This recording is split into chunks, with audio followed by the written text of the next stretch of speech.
Hello and good morning guys. एक बार फिर से आप सभी लोगों का स्वागत है आपके अपने यूट्यूब चैनल स्टडी फन में।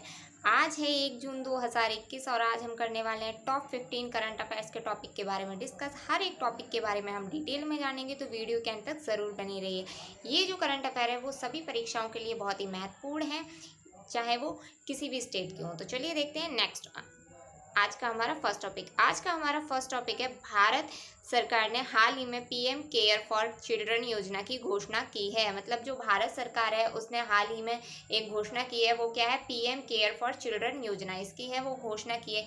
इस योजना की घोषणा है वो प्रधानमंत्री नरेंद्र मोदी ने कोविड-19 के कारण जो अनाथ हुए बच्चे हैं उनके लिए की है। मतलब जो कोविड में जिन्होंने अपने माता पिता को खो दिया है उन बच्चों के लिए ये पीएम केयर फॉर चिल्ड्रन योजना है, इसकी शुरुआत की गई है। इस योजना में 18 वर्ष तक सभी बच्चों को मासिक वित्तीय सहायता है दी जाएगी और 25 वर्ष की आयु तक पहुंचने पर बच्चों को व्यक्तिगत और व्यावसायिक उपयोग के लिए एक राशि है वो मुक्त राशि के रूप में दी जाएगी। मतलब जब तक वो 18 साल के नहीं हो जाते हर महीने उन्हें सहायता दी जाएगी पीएम केयर फॉर चिल्ड्रन योजना के तहत। और जब वो 25 साल के हो जाते हैं तो अपने बिजनेस वगैरह के लिए और किसी भी चीज़ के लिए है वो प्रधानमंत्री है जो भी वो करना चाहें इस योजना के तहत है, पीएम केयर फॉर चिल्ड्रन योजना के तहत उन्हें वो राशि दी जाएगी। और अगर बात करें ये क्यों दिया है, तो आयुष्मान भारत योजना के तहत हर बच्चे को 5 लाख रुपए का स्वास्थ्य बीमा कवर है वो भी दिया जाएगा। मतलब स्वास्थ्य इंश्योरेंस है वो भी 5 लाख रुपए दिया जाएगा हर बच्चे को। इन बच्चों के जो प्रीमियम राशि का भुगतान है वो पीएम केयर फॉर चिल्ड्रन योजना के तहत ही किया जाएगा, उसी से है इसका आयुष्मान भारत योजना के तहत तो इसका 5 लाख का इंश्योरेंस किया जाएगा हर बच्चों का। इसका जो प्रीमियम होगा हर महीने या ईयर का तो वो है पीएम केयर से दिया जाएगा हर और बच्चे के लिए, और वो 18 वर्ष की आयु के नहीं हो जाते तब तक ये दिया जाएगा। तो चलिए देखते हैं नेक्स्ट टॉपिक। नेक्स्ट है हमारा, हाल ही में मनसुख मंडाविया ने पुराने गोवा में फ्लोटिंग जेटी का उद्घाटन किया है। दूसरी फ्लोटिंग जेटी है उसका है उद्घाटन कहाँ हुआ है, ये हुआ है पुराने गोवा में। तो पुराने गोवा और पणजिम को फेरी और क्रूज के साथ जोड़ने के लिए फ्लोटिंग जेटी का जो है दूसरे का इसका उद्घाटन किया गया है। मनसुख मंडाविया की तो बात करें तो ये मनसुख जी हैं जो वो वहाँ के केंद्रीय पत्न प्रोत और परिवहन और जलमार्ग राज्य मंत्री हैं। कौन है, मनसुख मंडाविया। और वहाँ के राज्य मंत्री हैं, उनकी उपस्थिति में इसका उद्घाटन किया गया। तो चलिए देखते हैं नेक्स्ट टॉपिक है हमारा, संयुक्त राष्ट्र ने हाल ही में 44 देशों के सैनिकों को डैंग हैम्स्कॉट गोल्ड मेडल से सम्मानित किया है। मतलब जो संयुक्त राष्ट्र है उसने 44 देश के जो सैनिक हैं उसको डैंग हैम्स्कॉट गोल्ड मेडल है उससे सम्मानित किया है। तो 44 देशों को जो 124 शांति सैनिक हैं उनको ये मेडल है वो दिया गया है, जिसमें से अगर भारत की बात करें तो इसमें 3 भारतीय सैनिक भी शामिल है। मतलब टोटल 44 देशों के 124 थे और भारत के हैं वो 3 सैनिक शामिल है। तो चलिए देखते हैं नेक्स्ट टॉपिक। नेक्स्ट है हमारा, केरल हाई कोर्ट ने राज्य में मुस्लिमों की 80% स्कॉलरशिप को है वो रद्द कर दिया है। जो केरल हाई कोर्ट है उसने मुस्लिमों को वहाँ पर 80% की स्कॉलरशिप दी जाती थी उसको है वो रद्द कर दिया। तो हाई कोर्ट ने 6 साल पुराने फैसले को है वो पलट दिया है। पहले 6 साल पहले ये फैसला हुआ था कि मुस्लिमों को 80% है स्कॉलरशिप दी जाएगी, पर अभी केरल हाई कोर्ट ने इसको पलट दिया है, मतलब इसको रद्द कर दिया गया है। 100 में से 80% की स्कॉलरशिप है वो जाती थी मुस्लिमों को, और जो 20% की बची हुई स्कॉलरशिप है वो ईसाई लोगों को दी जाती थी। तो चलिए और इसे क्यों रद्द किया गया, तो इसे है वो असंवैधानिक बताते हुए ये है फैसला वो रद्द कर दिया गया है। तो चलिए देखते हैं नेक्स्ट टॉपिक।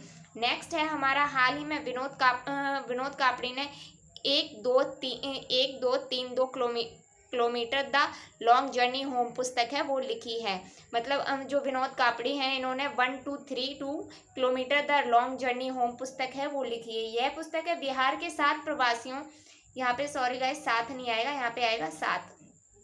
तो यह पुस्तक है वो बिहार के 7 प्रवासी कामगारों की यात्रा को दर्शाता है जो साइकिल पर घर वापस आए और 7 दिनों के बाद अपने गंतव्य स्थान को, मतलब जो जहाँ पे उन्हें जाना था वहाँ पर 7 दिनों की पैदल यात्रा करके वो अपने घर को पहुँचे हैं। तो जैसा कि आप सभी लोग जानते हैं 2020 में कोरोना के टाइम पे लॉकडाउन हो गया था, सभी गाड़ियाँ बंद हो गई थी, यहाँ पर कुछ भी कहीं पर नहीं मिल रहा था, तो जिसकी वजह से मजदूरों हैं उन्होंने पलायन करना शुरू कर दिया था और वो अपने घरों जाने के लिए पैदल ही निकल पड़े थे। तो ये 7 मजदूर थे बिहार के, उनके ऊपर है ये जो पुस्तक है वो लिखी गई है, वो किस तरह से अब स्ट्रगल करके वहाँ तक पहुँचे, तो इस बारे में इस पुस्तक को बताया गया। और इसकी बात करें तो इसकी लॉन्चिंग है वो हापर कॉलिंस ने 31 मार्च को हो चुकी है। तो चलिए देखते हैं नेक्स्ट टॉपिक है हमारा रणदीप हुड्डा को हाल ही में वन्यजीव की प्रवासी प्रजातियों के संरक्षण राजदूत के रूप में हटा दिया गया है। मतलब जो रणदीप हुड्डा थे वो पहले वन्यजीवों की प्रवासी प्रजातियों के संरक्षण के राजदूत थे, अब उनको हटा दिया गया है।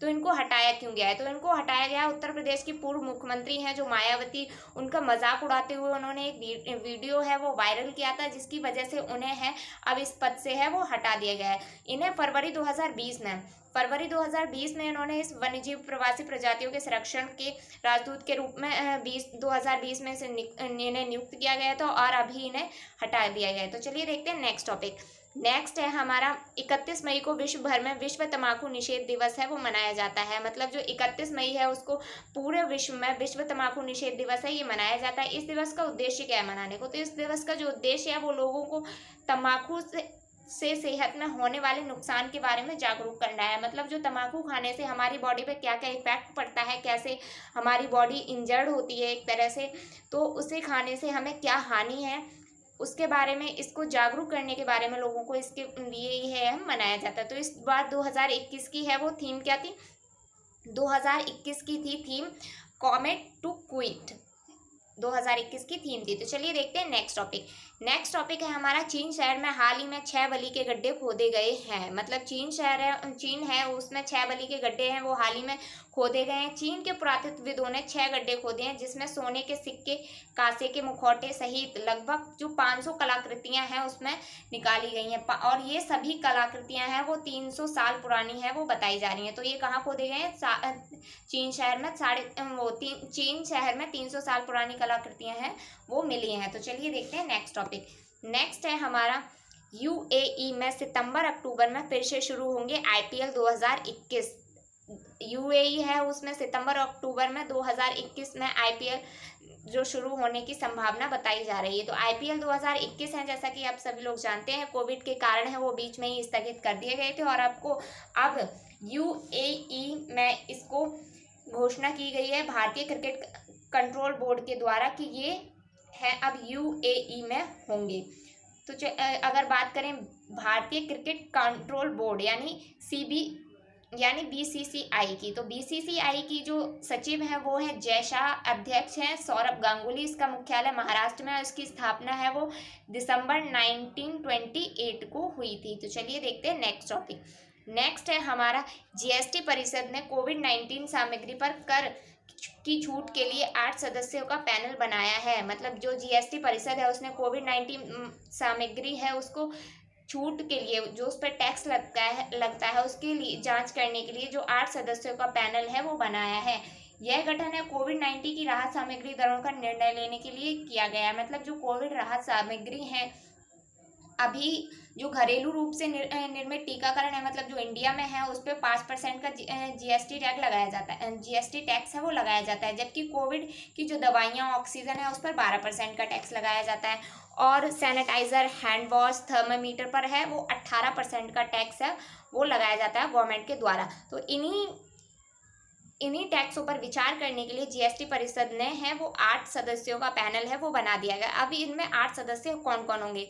तो इसमें जो 8 सदस्य हैं वो नितिन भाई पटेल, अजीत पवार, मैविन गोडिंडो, KN बालगोपाल, निरंजन पुजारी, टी हरीश राव और सुरेश कुमार खन्ना, ये सभी अलग अलग राज्यों के मंत्री हैं और इनको इस पैनल में शामिल किया गया है। यह पैनल है निर्मला सीतारमण के निर्देश के द्वारा बनाया गया है। तो चलिए देखते हैं नेक्स्ट है हमारा हाल ही में कांगो गणराज्य में माउंट नीरागोंगा का विस्फोट हुआ है। मतलब जो कांगो गणराज्य है उसमें माउंट नीरागोंगा है उसका विस्फोट हुआ है। तो ये सॉरी गाइस यहाँ पे ये नहीं है, तो माउंट नीरागोंगा है उसका विस्फोट हुआ है। कहाँ हुआ है? कांगो गणराज्य में। अगर कांगो की बात करें तो ये कांगो गणराज्य में जो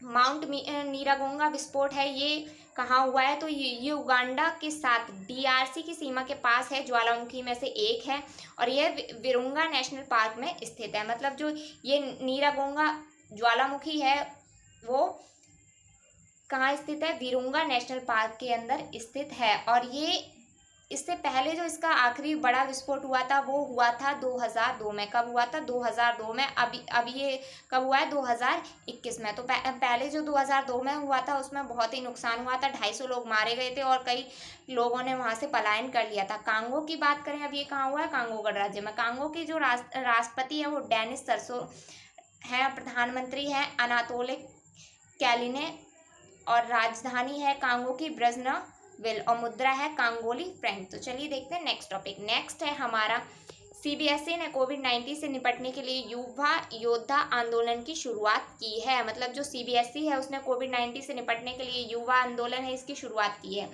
कोविड-19 के खिलाफ है लड़ने के लिए 5 मिलियन युवा लोगों को शामिल करने के लिए एक राष्ट्रव्यापी योद्धा आंदोलन के रूप में इस ऐप को है युवा आंदोलन को है ये शुरू किया गया है। इसमें 10 से 30 वर्ष की आयु के छात्र, कितने से 10 से 30 साल के आयु के छात्र और शिक्षक सबको अपने परिवार, अपने समुदाय और देश की सुरक्षा के लिए इस आंदोलन में शामिल कर सकते हैं।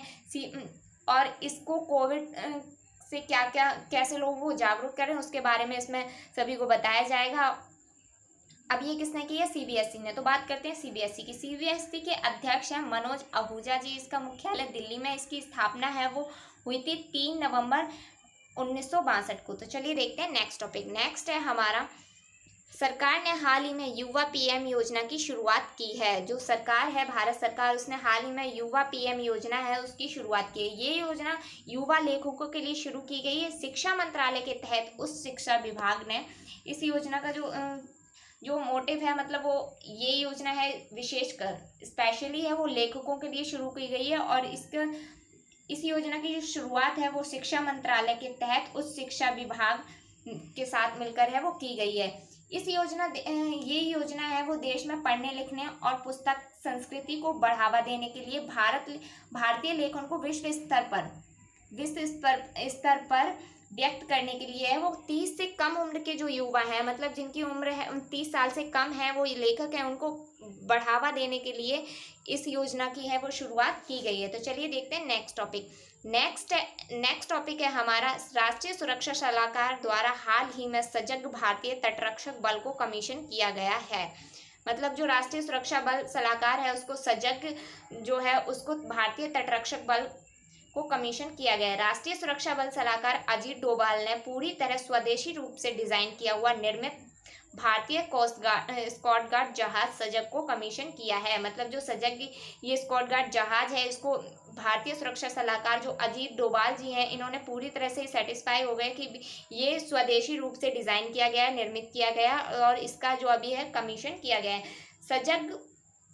सजग है वो 5वें अपतटीय गश्ती जहाजों में 3 नंबर की श्रृंखला में आता है। तो चलिए देखते हैं नेक्स्ट टॉपिक। नेक्स्ट है हमारा, हाल ही में अजय कुमार ने NCC कैडेटों के लिए मोबाइल प्रशिक्षण ऐप संस्करण 2.0 है वो लॉन्च किया है। मतलब जो अजय कुमार हैं उन्होंने NCC जो कैडेट्स होते हैं उनके लिए मोबाइल प्रशिक्षण ऐप 2.0 है वो लॉन्च कर दिया है। अब बात करते हैं अजय कुमार। तो अजय कुमार कौन है, तो अजय कुमार भारत के रक्षा सचिव हैं और इन्होंने ही NCC कैडेटों के लिए मोबाइल प्रशिक्षण ऐप है और 2.0 है वो लॉन्च किया है। नई दिल्ली में NCC कैडेटों के लिए ऑनलाइन प्रशिक्षण की सहायता के लिए ये ऐप लॉन्च किया गया है।